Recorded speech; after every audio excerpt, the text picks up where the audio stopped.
Okay, so as of today, the Orlando Magic have officially brought back the series against Cleveland, tying it up 2-2, going back into Cleveland for game 5. Obviously, this game is going to go back, or the series is going to go back to Orlando for game 6 and end a game 7 back in Cleveland. So coming into this series, coming into this game in particular, you look at people talk about it a lot on social media and on Twitter.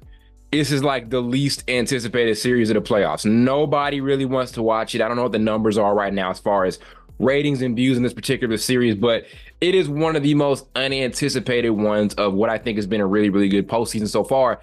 And I think that's unfair to Orlando because they've been building towards this thing that they have right now for a minute. So last year they have a really, really good kind of bottom half of the season where they show these flashes of being an amazing defensive group. And coming into the season, I think a lot of the discussion was that this is like one of the next up young teams, right? Them and OKC and maybe Houston. If we're talking about the best up and coming young groups in the NBA, Orlando's right there. And OKC's been so good that we forgot about the Orlando Magic and we forgot about how anticipated their season was and how they lived up to a lot of their expectations the entire year. They are one of the best teams in the East. They were consistent for most of the season. They floated near the top of the league in terms of defense, and that's what's been able to get them through. And you don't usually see young groups being this great defensively. What we have this year in the playoffs is we have two young teams in Orlando and OKC who are both stellar from a defensive standpoint, which is rare for younger groups. It's very rare to get young teams, right, with a lot of lottery picks to buy in on the defensive end of the floor, but they've done just that. And looking at this series, especially these last two games, they've been amazing. So this game, they obliterated the Cavs defensively, just like they did in game 3. For one, out rebounded Cleveland. That was a big issue for the Cavs in game 2, which is very confusing, or in game 3, which is confusing considering the size they have. There's Jared Allen and Evan Mobley in there. This is supposed to be one of the best front court attacks in the NBA. They're built to be the best front court attack in the NBA, yet back-to-back games, they're getting killed on the boards by a team with relatively less playoff experience than them. And then the three-point shooting. So in game 3, Orlando significantly limited Cleveland's three-point attempts and held them to just 23% from the three-point line and held them to the 20s again from the three-point line today.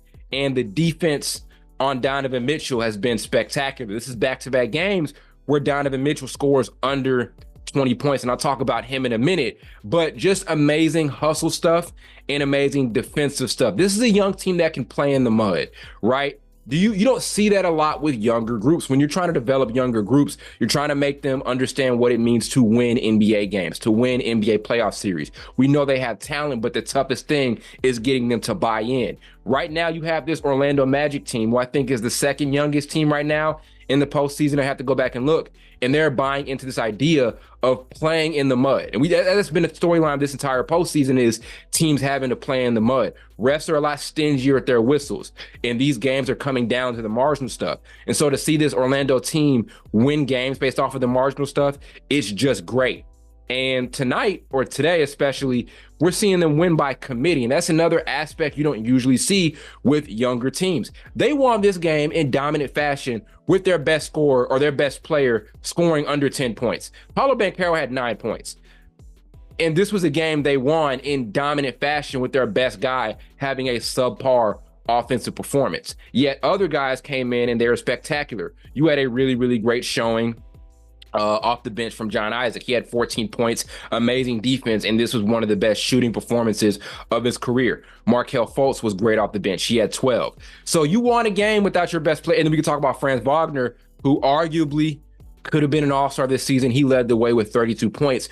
We're seeing a young team show the ability to win by committee. They won this game in the most veteran Miami Heat way possible, where they didn't have it going at a super, super high level from an offensive standpoint, where their best guy didn't have it going, right? They didn't have this, super poetry in motion type of offensive performance, yet they still found a way to get this game out of the mud and still win it.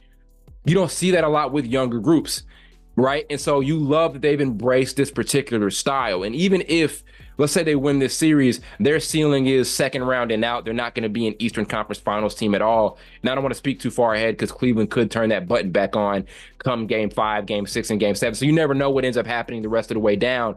But even if this is like their peak, even if this is the best they do in the postseason, think about the intangibles they're going to be bringing into next season. So like I said, OKC was so good that we forgot that Orlando is next up, and they're proving to us that they're next up. They're proving to us that they could be the next dominant group out in the Eastern Conference. If the Celtics end up having another playoff stinker sometime down the road, maybe if they get to the Eastern Conference Finals and they hit a wall again, and if the Bucks end up, kind of seeing themselves stagnate a bit in the playoffs and have to bring it into regular season, it's a good chance that the OKC Thunder or the Orlando Magic could have an OKC Thunder type of season, where they end up being a top 2 seed in the Eastern Conference, just with the intangibles they're going to be bringing into next year. This is amazing stuff from a group that won in a very veteran way. This is the type of game the Miami Heat play, where they make the game ugly. They muck it up, and they find a way to win. They find a way to dominate. You don't see that a lot with younger teams. I think another thing to talk about here is Donovan Mitchell. And I said it, back-to-back games of him scoring under 30 points, under 20 points, and back-to-back horrific offensive performances from the Cavaliers in general. But this is the type of stuff that makes us question what type of player Donovan Mitchell is. So he's had some really good playoff moments in his career, but he's had some bad playoff moments in his career as well. There have been times where he's been very, very inefficient with his scoring performances in postseason series. And I know efficiency isn't the best thing to look at all the time, because great players shouldn't care about efficiency. They should still try to work to shoot their way out of slumps and things like that. But generally speaking, Donovan Mitchell has his game deteriorates a bit when he gets to the postseason, right? He's been a pretty inconsistent playoff performer over the course of his career. And I've always wondered, can you win a title with Donovan Mitchell as your best player? Or can you build around Donovan Mitchell as your best guy? Those were questions that I had. Last year was kind of a bad year for the Cavs in the playoffs, and I'm thinking they could recover this year, especially with the regular season that they had before injuries hit and everything before the All-Star break. But they kind of brought their struggles into the playoffs. They got off to a 2-0 start, but a lot of the things that made them skid a bit during the regular season, we saw in these last 2 games. And it makes me wonder what type of player Mitchell is, right? What type of player, what type of tier is he on? Is he one of those guys where you're like, yep, you can win a title with him as your best? He's kind of in that same boat that Tatum is in right now, right? That kind of Anthony Edwards is almost in that same boat right now, where you wonder, can we win with him? Can we win a championship with him as our best guy? Does he have that type of stuff for us to be able to win a championship as our best player? Can we build around Mitchell? Can we build a championship team around Donovan Mitchell? And back-to-back performances like this are pretty rough. And he hasn't been flat out amazing this whole series. He had a really, really good game 1, but his game 2 was okay. And then obviously a really bad games 3 and game 4. So we talk about players that have a lot of pressure on them to perform this postseason and prove to us what type of player they are and prove to us what caliber player they are this postseason.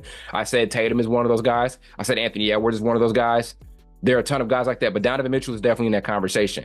And if you get losing the first round again, this time to a team like Orlando, who you have way more playoff experience than their best player, then a lot of questions are going to be had about Donovan Mitchell. We remember how hot of a topic he was that offseason when they ended up giving him up over to Cleveland.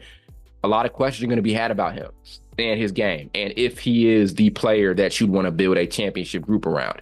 A lot of questions are going to be had about him. So he has to recover and have a better performance. Again, if you're Cleveland and you're a more experienced team than this Magic team, and this is the first postseason performance for Orlando's guys, or postseason appearance for Orlando's guys, play-in tournament, playoffs, whatever. I mean, we've seen Darius Garland in the play-in before. We've seen Jared Allen in multiple postseason appearances. Evan Mobley, same way. Donovan Mitchell has been in a bunch of playoff situations. Max Strus, a bunch of playoff situations. You can't lose on the margins to a younger group like this. You can't. So they need to recover. They need to win these types of games, because it's not going to be a good look at all, back-to-back first-round losses, especially for a group that we know had a ton to prove going into this regular season with how things went down last postseason. So a lot of questions to be answered for the Cavaliers, but shout out to Orlando. Shout out how they played defensively and how they won by committee. And we'll see how things end up turning out for them come what can be a major, pivotal Game 5 of this series.